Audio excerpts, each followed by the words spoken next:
Hello, good morning সবাই, তোমরা কেমন আছো? আজকে হচ্ছে রবিবার, আর আমি কিন্তু সকাল সকাল কিন্তু স্নান টান করে নিয়েছি। মোস্টলি রবিবার দিন কিন্তু লেটেই স্নান করা হয়, কিন্তু আজকে স্নান করে পুজো করা কমপ্লিট। দেখো, দেখে নাও, পুজো করা কমপ্লিট হয়ে গেছে। কারণ আর আমার এই বাবুটার ফুচকেটার শরীরটা খুবই খারাপ, কিন্তু কিছু করার নেই, কী করা যাবে, একটুখানি ডক্টর দেখাতে যেতে হবে। আর যাই হোক, ওটা পরে আসছি। আর দেখো, আমি কিন্তু মোটামুটি রান্নাও করে নিয়েছি। কী কী রান্না করেছি দেখাচ্ছি। এখানে হচ্ছে আলু সবজি করা, এখানে এখন বাটার পনির হচ্ছে,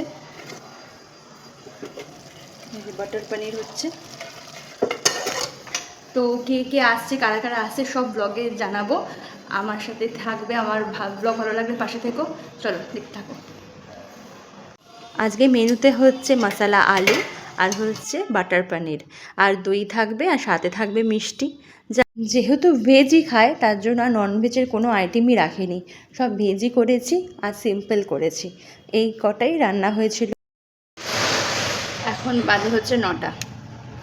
তো 9টার মধ্যে আমার রান্না কমপ্লিট, পুজো কমপ্লিট, আমার অলমোস্ট সব কমপ্লিট হয়ে গেছে।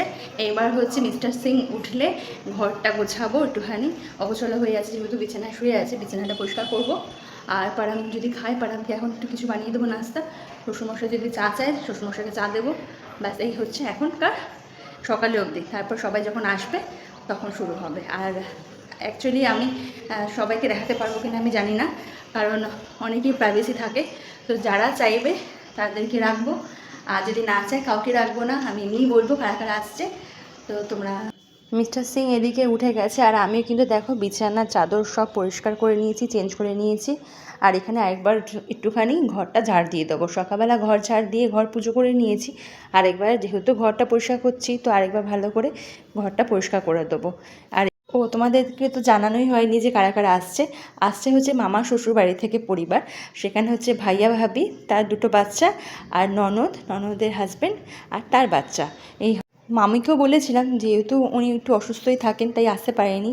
আর এখানে দেখছো তো পারামে এত শরীরটা খারাপ, কিন্তু আমার হাতে হাতে হেল্প করার জন্য চেষ্টা করছে। আমার চোখ মুখ দেখেই বুঝতে পারছো আমি কতটা হচ্ছে টায়ার্ড আছি। আমি এই লাস্ট 3 দিন আমি ঘুমাতে পারছি না, তার সাথে আমার ছেলেও ঘুমাতে পারছে না, এত শরীরটা খারাপ।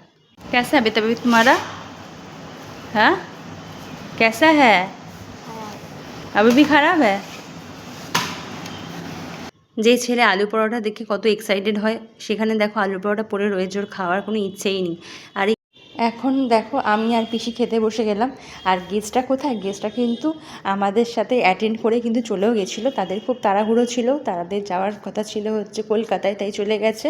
আর এখানে দেখো দুপুরের জন্য আমরা তৈরিও করে নিচ্ছি। দুপুরে কি হবে? আজকে হবে হচ্ছে পাবদা, আর হচ্ছে ভাত, ডাল আর চোখা। এই হচ্ছে দুপুরের প্রিপারেশন। ভেবেছিলাম পাবদা মাছটা আমিই বানাবো, তা আমি কোনোদিন পাবদা মাছ রান্না করিনি, তাই ভাবছিলাম যে আজকে পাবদা মাছটা আমি বানাবো। কিন্তু পারামের এতটা শরীরটা খারাপ ছিল যে পারাম আমাকে রান্নাঘরে বেশি আসতেই দিচ্ছিল না। তাও ফাঁকে ফাঁকে যতটা হচ্ছিল আমি চেষ্টা করছিলাম যে মাছটা আমি বানাবো। আর দেখবে পারাম কিন্তু তার মাঝখানে আবার আসবে। আর এখানে দেখো নুন, হলুদ আর একটুখানি তেল সামান্য নিয়ে আমি কিন্তু ভালো করে আমি পাবদা মাছটা মেখে নিয়েছিলাম। তো পিসি বলল আর একটুখানি হলুদ হবে। আর পিসি এখানে আমার সাথে খুনসুটি করছে, কেন জানো? আমরা ঝগড়া করছি, কারণ পিসি বলেই নি যে হলুদ আছে। তারপর পিসিকে আমি বললাম যে হলুদ নিয়ে আসো, তাই পিসি বাইরেই ছিল, তাই হলুদটা নিয়ে আসতে পেরেছিল। আর এখানে হলুদ নিয়ে আমরা দুজনে মিলে বলছি তুমি বলোনি, এদিকে বলছি তুমি বলোনি, এইভাবে দুজনে মিলে আমরা একটু খুনসুটি করে ঝগড়া করছিলাম। ঝগড়া মানে কি, একটু ভালোবাসা ঝগড়া। এই দেখো পারাম আমাকে নিয়ে বলছে মাম্মি তুমি কখন আসবে, কখন আসবে? আমি বললাম যে আসছি বাবা। আর জানো তো পাবদা মাছ ভাজতে গিয়ে এমন অবস্থা হয়েছে, আমি তো জানি না যে পাবদা মাছ এত ফাটে। তারপরে যেই দিয়েছি কড়াইতে, ধুমধুম করে ফাটছে, যেন মনে হচ্ছে আমরা রান্নাঘরে ডান্স করছি।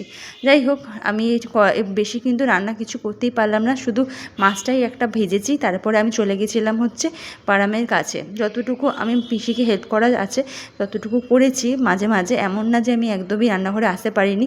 চেষ্টা করছিলাম যে পিসিকেও একটু হেল্প করি, কেন এত গরম পড়েছে। মানুষ হেল্পিং হ্যান্ড থাকলে কী হবে, তাকেও যদি হেল্প করা হয় তাহলে তারও কিন্তু কাজের সুবিধা হয়, আর আমাদেরও কাজের সুবিধা হয়। এত অবধি তো মোটামুটি ঠিকই ছিল, কিন্তু যত বেলা বইছে তত কিন্তু পারামের শরীরটা খুবই খারাপ লাগছিল। তাই আমরা আর দেরি না করে চলে গেছিলাম পারামকে নিয়ে ডক্টর দেখাতে। আর পারাম দেখো কতটা ক্লান্ত হয়ে গেছে, আর প্রচণ্ড কাজ ছিল। তারপর যেটা ভাবছিলাম, ভয় পাচ্ছিলাম, সেটাই হলো। ওকে দিয়ে দিয়েছে অ্যান্টিবায়োটিক। অ্যান্টিবায়োটিক এত খেয়েছে ছোটোবেলায়, তাই আমি একদম অ্যাভয়েড করি, কিন্তু কিছু করার নেই, যখন দিয়েছে তখন খাওয়াতেই হবে। তাই অ্যান্টিবায়োটিক খাওয়ানোর আগে আমি চেষ্টা করেছিলাম একটা ব্রেড খাওয়ানোর, তো একটু একটু খুঁটে খুঁটে খেলো, তারপর আর খায়নি। চলো ব্লগটা এটুকু রইলো, ভালো লাগলে পাশে থেকো, টাটা।